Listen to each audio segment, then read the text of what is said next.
Before we begin, a quick heads up. This episode contains references to suicide and domestic abuse. Please take care while listening, and if that feels heavy today, it's completely okay to skip this one.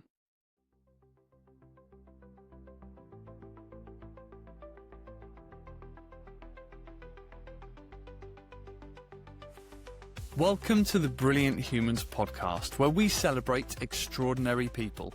But here's the catch. No one is talking about themselves. Every guest is here to share the story of a brilliant human who shaped them, inspired them, or changed their life forever. They might be famous or completely unknown, alive or no longer with us. A teacher, a parent, a stranger, a leader, a friend. These are real stories, honestly told. Stories of kindness, creativity, courage and connection, because brilliance deserves to be shared. This is the Brilliant Humans podcast. Welcome to the show. Today on the Brilliant Humans podcast, I'm thrilled to welcome Paul Naisbitt to the show.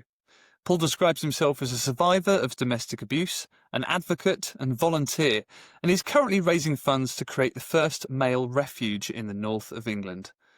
Outside of supporting others, Paul keeps himself grounded and focused by riding his motorbike and through taking part in fitness challenges. And you may have heard him speaking at national conferences, on the Jeremy Vine Show, or on the Hope for Men podcast. Just in case he's not busy enough, he also has 6 children, although none are biologically his. Today he's here to talk about someone who not only helped him get his life back on track, but who he believes saved his life. I'm really looking forward to this one, so welcome, Paul. Thank you for having me. Thank you so much. Look, it's going to be great. And before we start, I have to ask about the 6 children. How have you got 6 kids that aren't biologically yours? Yeah, so I don't have any biological children. I struggle to look after myself sometimes. So my partner is a foster carer. She has 3 girls of her own, and there's 3 boys who she cares for. It's an incredible shift in my life, and it adds so much value. Paul, thank you so much for coming on. You know, when I read your submission, I was just so taken aback by what you said, and I can't wait to dive into this. So let's get into it. Who is your brilliant human? Who are they? What do they do? And why have you suggested them for this podcast? Do you know what? It was so difficult that when I originally saw your post, I thought about the many people that's been on my journey. Obviously, you've heard some of my story, but you didn't hear the aspects of obviously when I was in the abusive relationship, which was really difficult. So I feel obliged to go right back to the start, who actually started and it was a catalyst, to be perfectly honest, for changing my whole mindset and leading me on this journey and allowing me to progress. And that guy is Mr. Paul Mort. Paul Mort. Okay, well, look, but I feel like, again, I've heard a little bit of your story, but Yes. Obviously the listeners and even myself hasn't heard what you just mentioned there, how it sort of started. Maybe before we go into Paul, you can give us the context of what the situation you were in before you met him. Yeah, we haven't got all night, but it's an interesting one. So I didn't realize, like many abusive relationships, I didn't realize the extent of the abuse I was involved in. In 2017, searching through Facebook, it was either a sponsored post or something. Couldn't quite understand it, but Paul's Cliff video came up, and it's quite an impactful video. He wasn't selling anything. Paul's actually a life coach himself. He wasn't selling any of his courses. He actually said in the video, "I've got nothing to sell you here." And he basically explained how difficult it is to be either a business person or a man without direction, without focus. And I thought that was me. I was rapidly going downhill. You know that, but I'll let the listeners know I'm diagnosed autistic. I've got a very different way of looking on life, or certainly with my own thoughts. So I basically, he started running day seminars, which ultimately funneled into his larger paid programs. He doesn't hide that in any way, shape or form.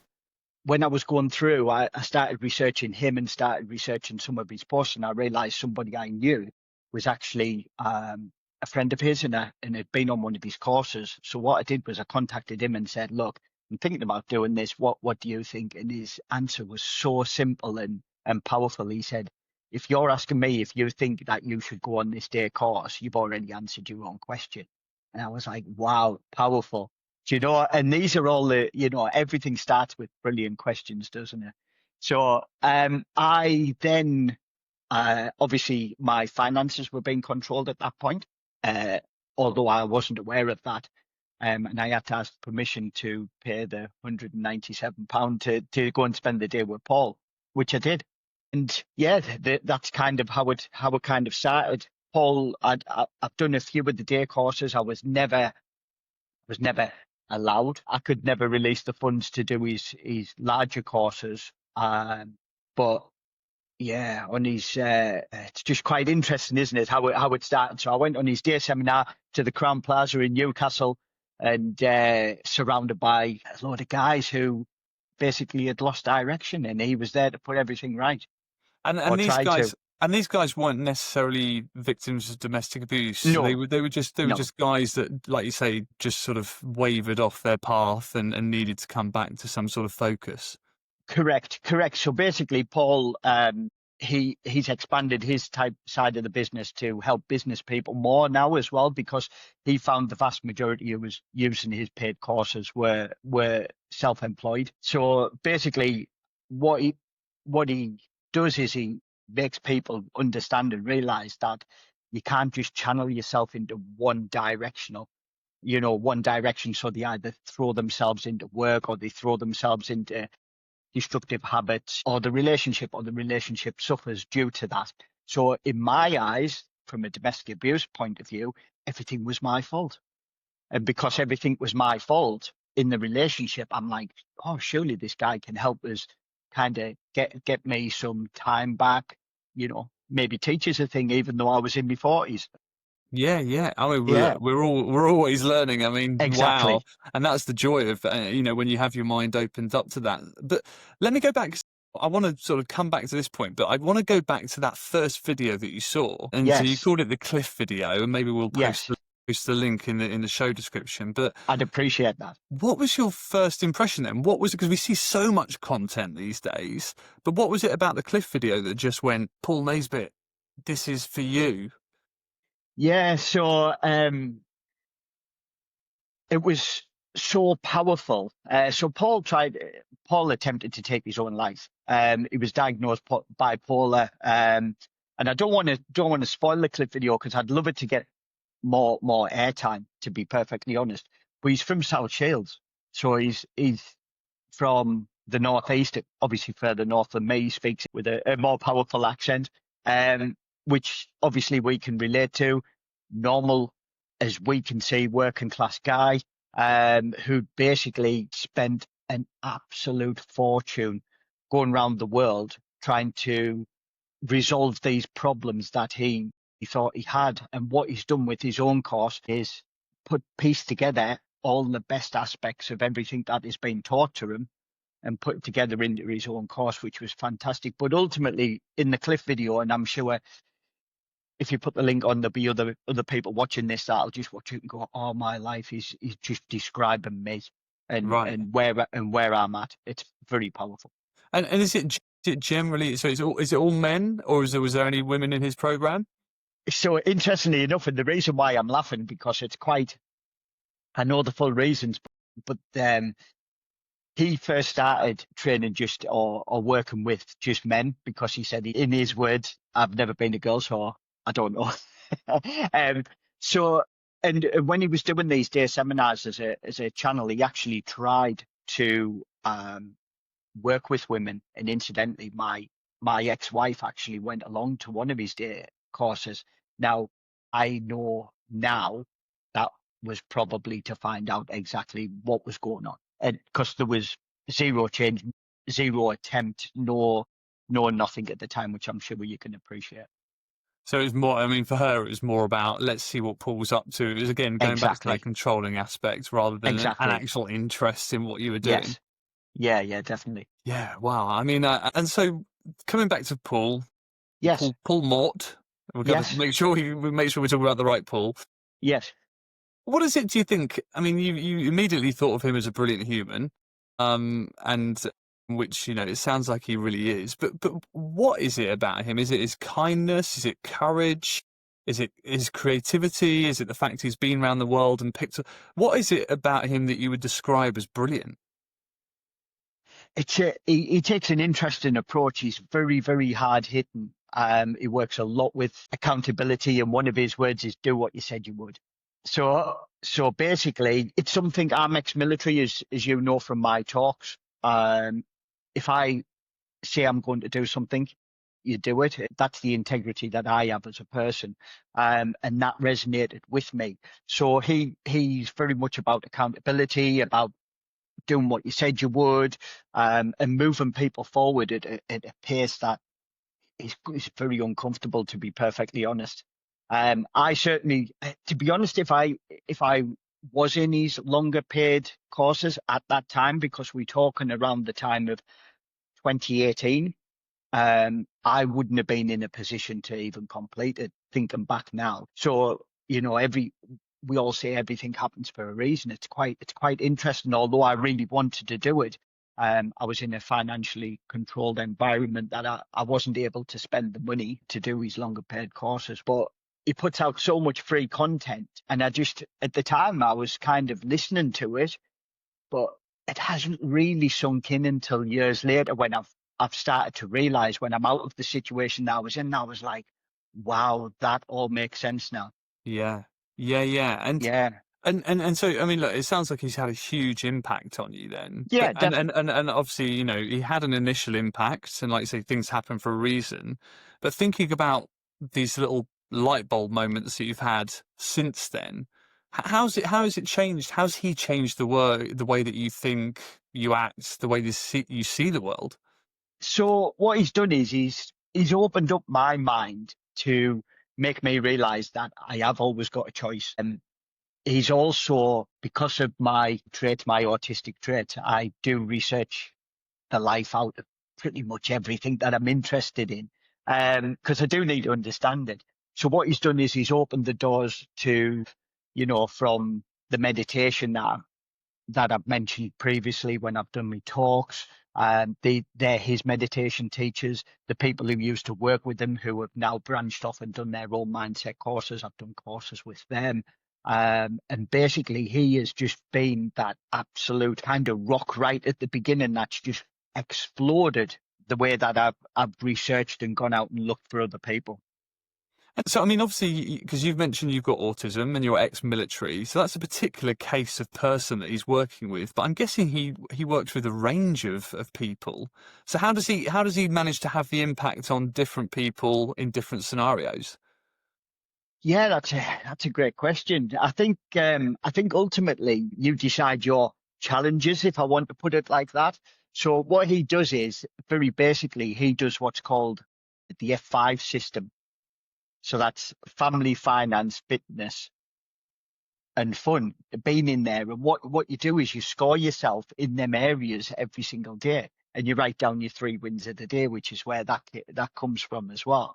So it's little snippets that basically changes your whole confidence. You're like, hang on a minute, life is good. Working on the 5F system, you can see it when it's down in front of you. I'm not putting so much effort into the fun aspects. For me, riding my bike, going for a run. I'm maybe not spending enough time, with my partner, or I might not be setting date nights. So you set yourself little challenges in these areas.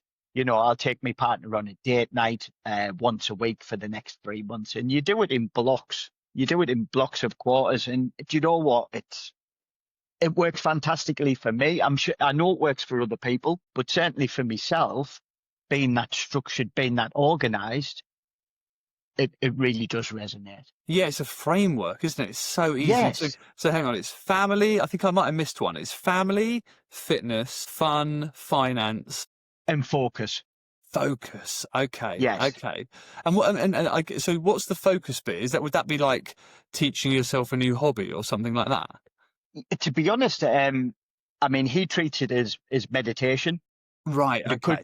it could be breath work, it could be meditation, it could be anything. You must have, and I would imagine most listeners have heard of a morning routine or an evening routine. I mean, we all have a morning routine anyway, don't we? It's just sometimes it's picking up your phone, having a coffee, and driving the same way to work, but it's still a routine, whether it's chosen or not. You've chose that. That's how it works. So what he does is he basically interrupts that. And initially, it came across when I first came across it, I was like, isn't that a bit selfish? Like putting all this time into yourself. But he totally believes, and I do now, that if you don't put that focus on yourself and put yourself in the right place, you're never going to help other people. And we're both fully aware of that.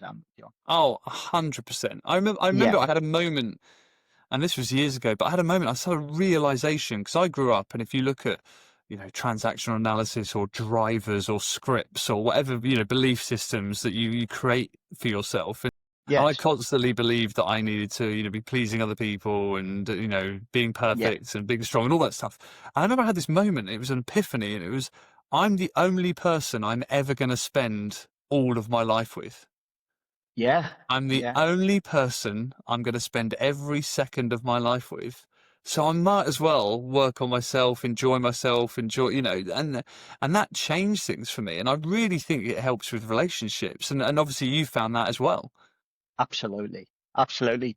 Yeah, it helped us get out of a relationship Yeah. that wasn't serving us. And I know, it's not funny, but he helped us. Yeah. And he helps a lot of people realize that it's quite a funny thing. He made a joke of it. I remember once that, he either makes relationships or he breaks them, Yeah. because ultimately people they either gel together or they're not meant to be, and they just go. And I think it's a great way of reframing things. I'm certainly not bitter about my ex or anything like that, because ultimately I wouldn't be sat here talking to you, and we've got And so doing all the much to be great, grateful. and Yeah, way more than that, doing all the great work you're doing, helping all of the exactly. Thank victims. you. I mean, what you're doing, and this is what I love about brilliant people, is they have this halo effect because they create other brilliant Yes. people, and they create other brilliant people. It's kind of funny, this show, because we're talking about someone else, but actually I always get two brilliant people. It's the guest, so you, and then the person they're speaking about. You're listening to the Brilliant Humans podcast, where here's the catch. No one is talking about themselves, only the brilliant human who has changed their life. If you've got someone you'd like to celebrate, drop us a note at brillianthumanspodcast@gmail.com. I want to come back to, because I think you said something really interesting about neglecting other aspects of that five. And so I'm Yeah. guessing when you were in your situation, and I'm thinking of other people that maybe would be in their situation, I'm guessing when you neglect the other four and you focus so much on one, that's when you start getting yourself into real trouble. So I'm thinking in your Yeah. situation, you must have, not been looking at focus. You said finance wasn't in your control. Your fitness wasn't there. So you were probably and fun wasn't there. So you were probably just focused on the family aspect, thinking that's what you had to focus on. But actually that had turned into a controlling relationship that made you think that. Is that, am I right? Have I got that framework kind of Yeah, correct? yeah, certainly, and it's an interesting way, and interesting way that you've taken on that. So I was only allowed to go to these day seminars, and my friend got me the discount ticket, contacted him direct, and just said, "Look, this guy's been before. He wants to come again. Can he have a discounted ticket?" And that was the only way that I was, one, allowed to go, and B, I was told if Paul Moore didn't sort me out, then we didn't have a marriage. And obviously at that time was quite devastating. There was a lot of, we've all heard these dynamics. So ultimately, that's the route I took, and that's the area that I was focusing on. Yeah. So she was getting all this validation, certainly from me, trying to sort this out. And ultimately, yeah, the relationship was getting worse and worse and worse. Yeah, yeah. And you Yeah, hear about, I mean, it might be any one of the five. You hear about people that just go down, I'm obsessed with the finance yeah, route. I'm obsessed with with the money. business. And Yeah, exactly that. And then they look round and they haven't got any friends, they haven't got any family, and they go, well, what was it all worth? yes, And equally, you know, if you went down the fitness route and just focus on fitness, that wouldn't be healthy either. So I really like this. I'm going to be really thinking about it. What was Paul's story? I mean, I kind of can't help but think his name is Mort, which is Morty. Yeah, Latin for Morty. death. So I mean, it's like, it's almost, Is he's it? he's Is it? giving new life and you know, killing off these lives and bringing new lives into the world, which is amazing. But why did he start going on the journey? You said something about he wasn't particularly happy. Yeah. So what was he focused on then? What was he lacking in his own life? Sure, yeah. I don't want to steal his joy if people want to go and search him out. I mean, it's common knowledge, so I'll drop a couple of bombs. I don't know how long you've been into fitness, but he was one of the partners of Lean Greens. Okay. So Lean Greens, the supplement company. Yeah. But yeah, he had a substance problem because he had a lot of money. The way he describes it is he got to the top of the ladder, successful company, hot wife, got to the top of this ladder and realized he climbed up the wrong one. That's how he puts it. So he climbed up the wrong one. So it all came to a head when he was diagnosed bipolar, but he used to go missing from his wife. His wife used to worry Leslie, and he was stood on the edge of a cliff in South Shields, ready to go. Do you know what? I know it's not the place that people go on holiday these days, but if ever anybody knows South Shields, there's one cliff, and it's where the signs up.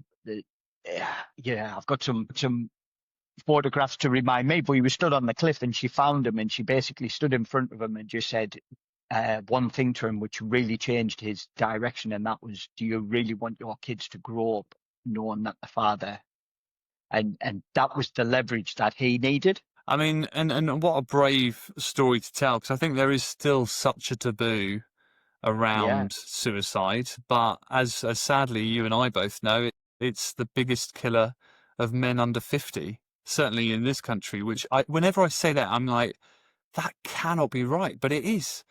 yeah, Under men under absolutely. 50, it's the biggest killer. But I think there's so many men now, particularly, that are just, you know, stuck in a really bad place. So, Yeah, but you must have seen a lot of these guys through the power of Paul Mort and the work he's done. You must have seen a lot of them get out of that. I mean, how powerful is that?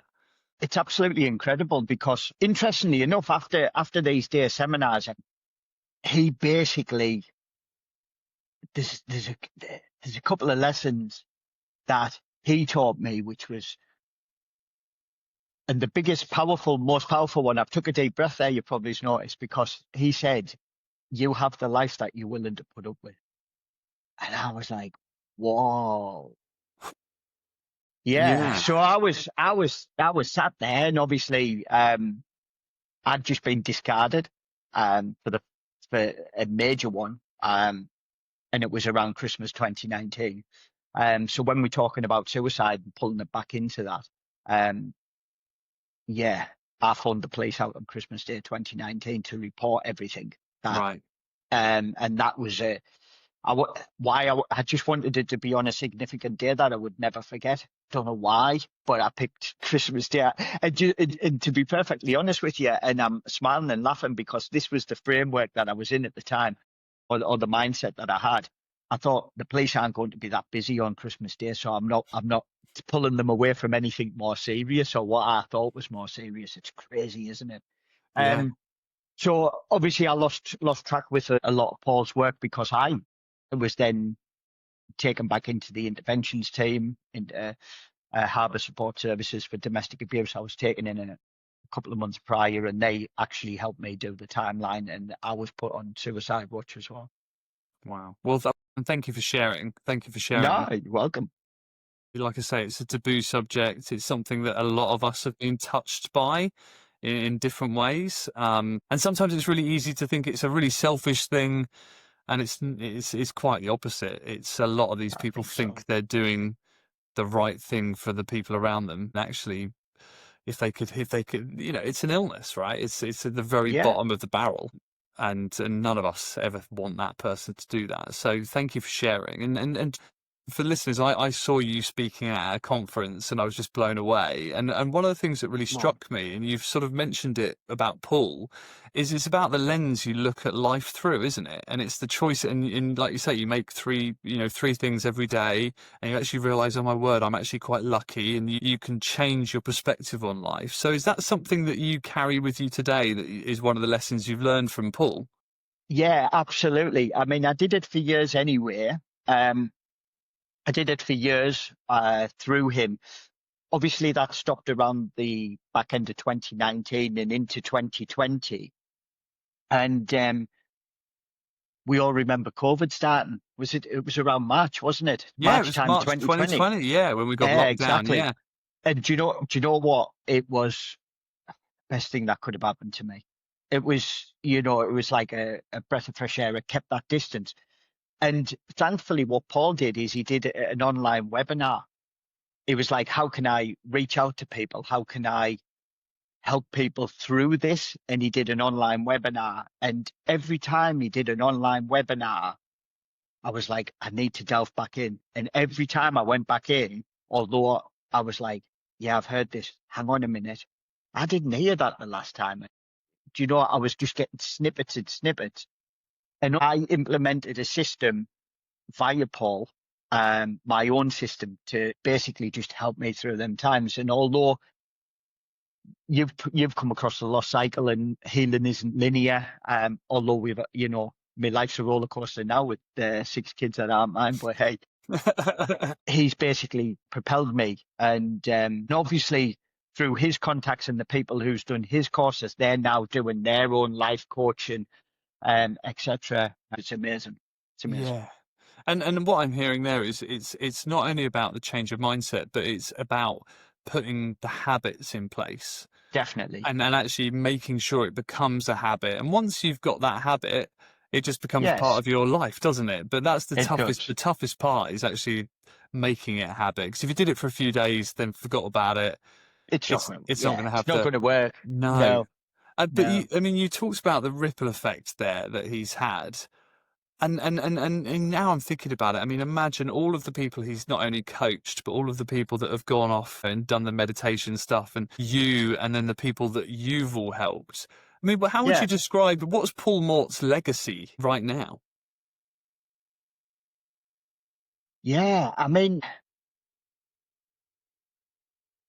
I think he realizes how many people he's impacted and how many people's lives he's changed.